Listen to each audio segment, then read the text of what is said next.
Halo, Assalamualaikum warahmatullahi wabarakatuh. Mam sudah hamil berapa bulan? Udah mantap nggak persiapan untuk persalinannya? Udah tahu nggak nanti mau melahirkan secara normal atau sesar? Nah, di video kali ini aku mau berbagi tentang bagaimana sih persalinan normal itu dan bagaimana proses SC atau seksio sesaria. Bagaimana prosesnya, bagaimana suka dukanya, perawatan pasca persalinan dan pasca SC-nya. Nah, kebetulan aku sudah 5 tahun berkecimpung di dunia kebidanan sejak lulus kuliah. Sebenarnya saat kuliah itu sudah mulai menyaksikan proses persalinan maupun seksio sesaria, tapi belum bisa melakukan secara langsung pertolongan persalinan itu. Baru setelah lulus kuliah dan 5 tahun hingga sekarang aku bisa melakukan pertolongan persalinan itu sendiri dan membantu dalam proses persalinan sesar. Saat masih belum hamil, bahkan sebelum menikah, sebenarnya melakukan pertolongan persalinan dan seksio sesaria itu terkesan biasa karena setiap harinya pasti ada saja yang melahirkan maupun melakukan operasi sesar. Tapi ternyata setelah aku hamil, menyaksikan dan melakukan pertolongan persalinan saat hamil dan sebelum hamil, itu ternyata rasanya berbeda. Ada rasa simpati kepada pasien yang jauh lebih besar dari sebelum hamil. Kemudian saat operasi sesar pun ternyata ada rasa menggelitik, ya ikut teriris-iris ketika si pasien mulai dibedah. Nah, bagaimana pengalamanku dalam melakukan pertolongan persalinan dan operasi sesar selama hamil ini, dan apakah aku nanti akhirnya memilih persalinan normal atau sesar pada persalinanku nanti? Tonton video ini sampai selesai, jangan lupa like, comment, and subscribe.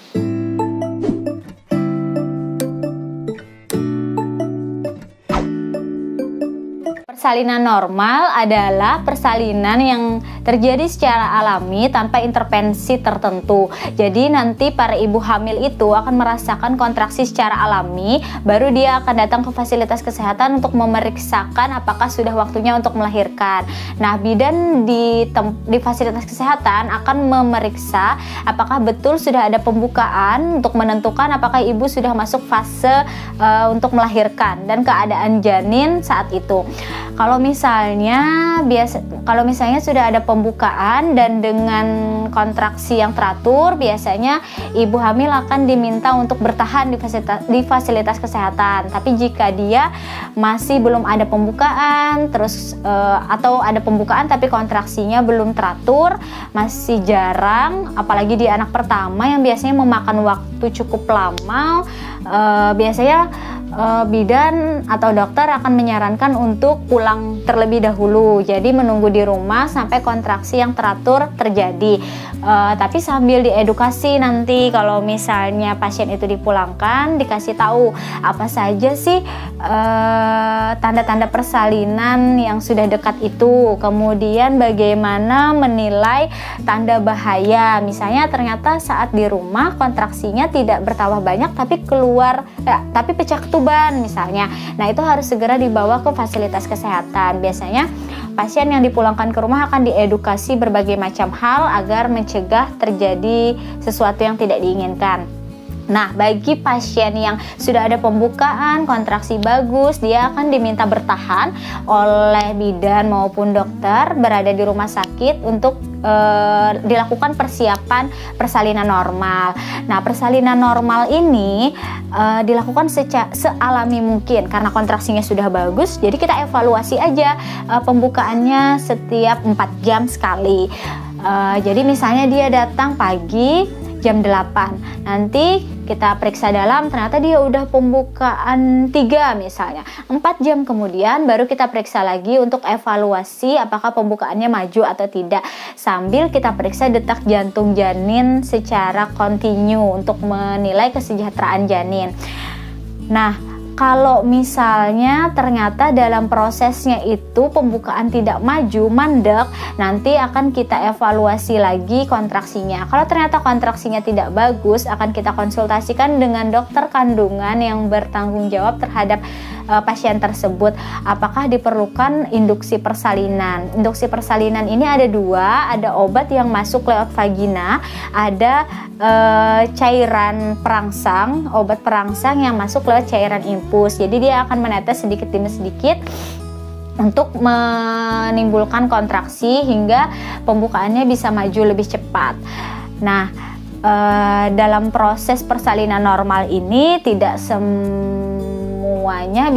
tidak semua orang bisa berjalan sealami mungkin ya, tergantung kontraksi tadi dan keadaan janin serta ibunya. Nah, dalam prosesnya bisa juga ternyata nanti ada yang namanya diinduksi, terus setelah proses persalinannya ternyata ibunya nggak kuat ngeden, kita bantu dengan berbagai macam perasap dan sebagainya. Nah, pada persalinan normal ini biasanya memakan waktu yang berbeda-beda setiap ibu. Jadi pada pasien anak pertama biasanya jauh lebih lama ketimbang persalinan pada hamil anak kedua, ketiga, dan seterusnya, karena dia baru mencari jalan lahir saat itu. Berbeda saat hamil kedua, ketiga yang sudah pernah dilewati.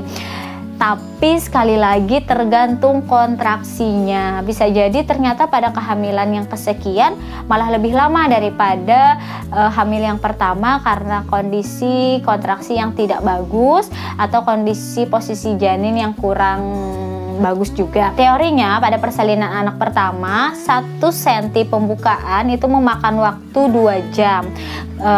Sedangkan pada hamil anak kesekian itu 1 sentinya 1 jam. Tapi itu teori.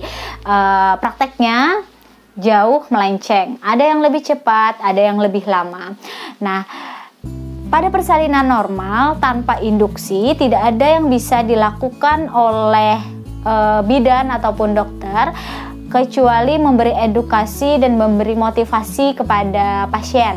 Jadi pasien diajarkan cara mengurangi rasa nyeri dengan manajemen pernapasan, kemudian mencari posisi yang nyaman bagi pasien, kemudian manajemen nyeri dengan meminta keluarga untuk melakukan pijatan kepada ibu yang ingin bersalin tadi, memberi dukungan, hingga akhirnya pembukaan lengkap. Nah, di pembukaan lengkap barulah bidan dan dokter akan mulai beraksi.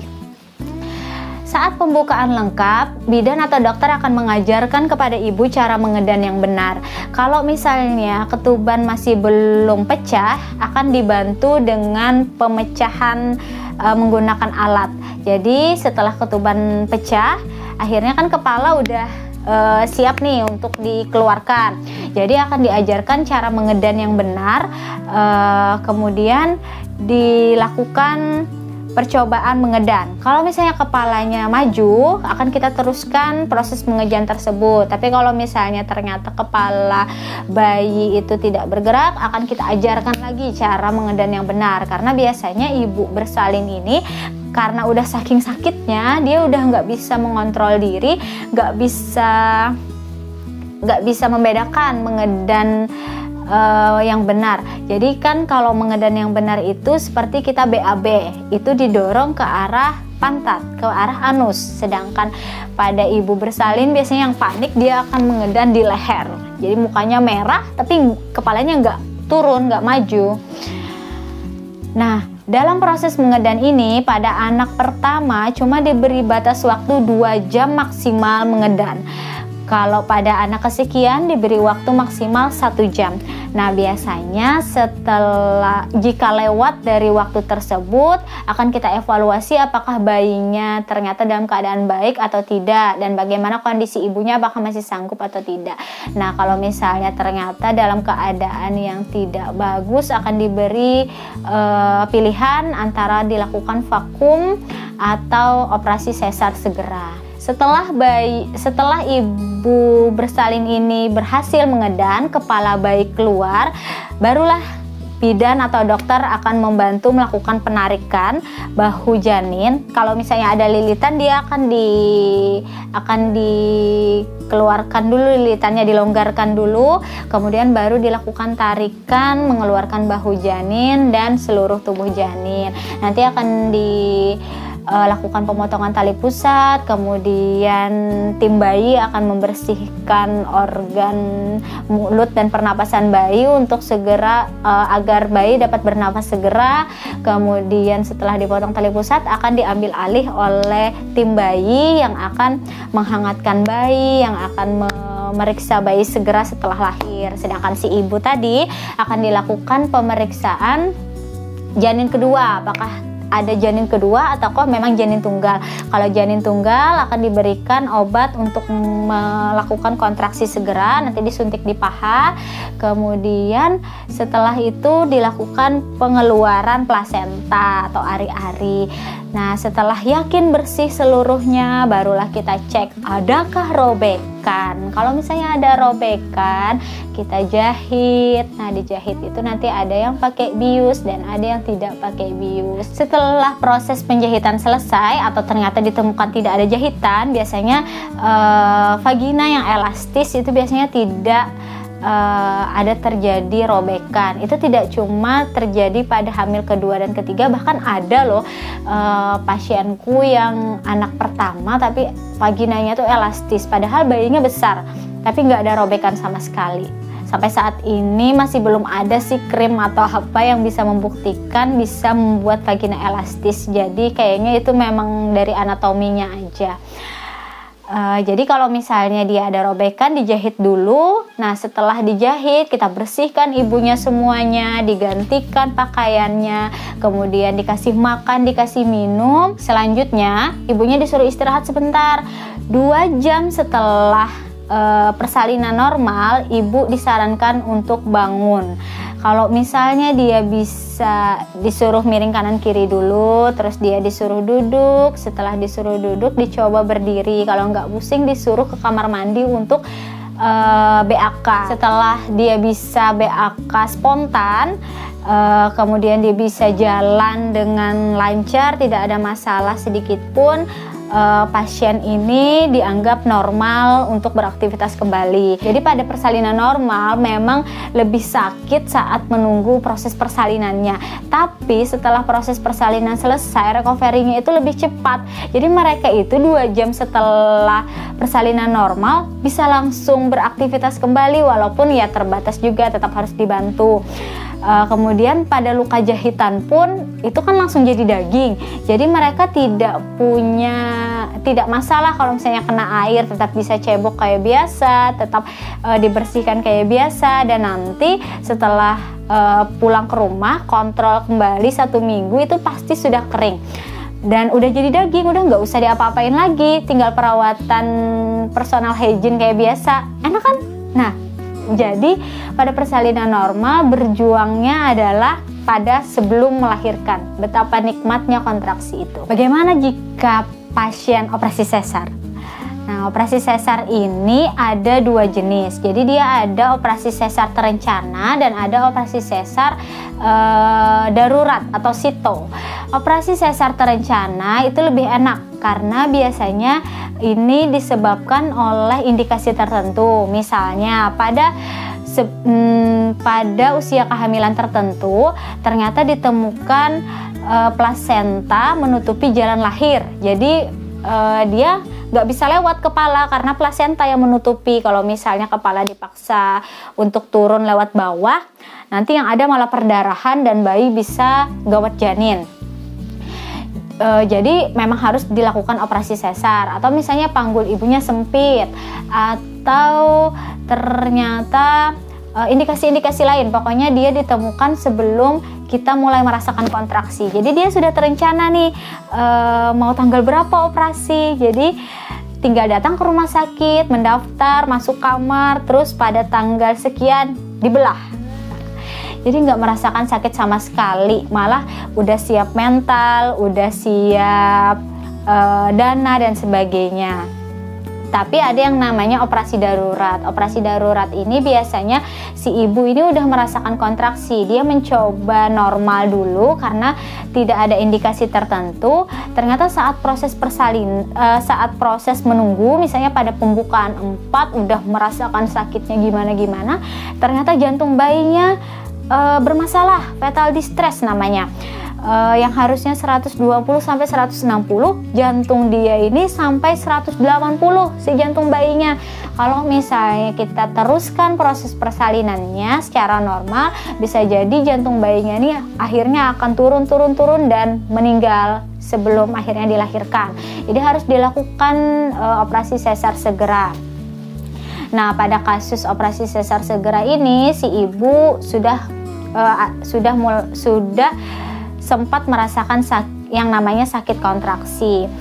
Nah, jadi kita bahas yang terencana dulu ya. Yang terencana tadi kan nggak merasakan sakit sama sekali nih. Tiba-tiba saja sudah jadwalnya operasi, datang ke rumah sakit. Biasanya sih dilakukan pemeriksaan umum biasa, terus diambil laboratorium, masuk ruangan, dilakukan persiapan praoperasi. Kemudian pada saat hari dan jamnya operasi, udah dibawa ke ruang operasi. Gak merasakan sakit sama sekali, kemudian dibius.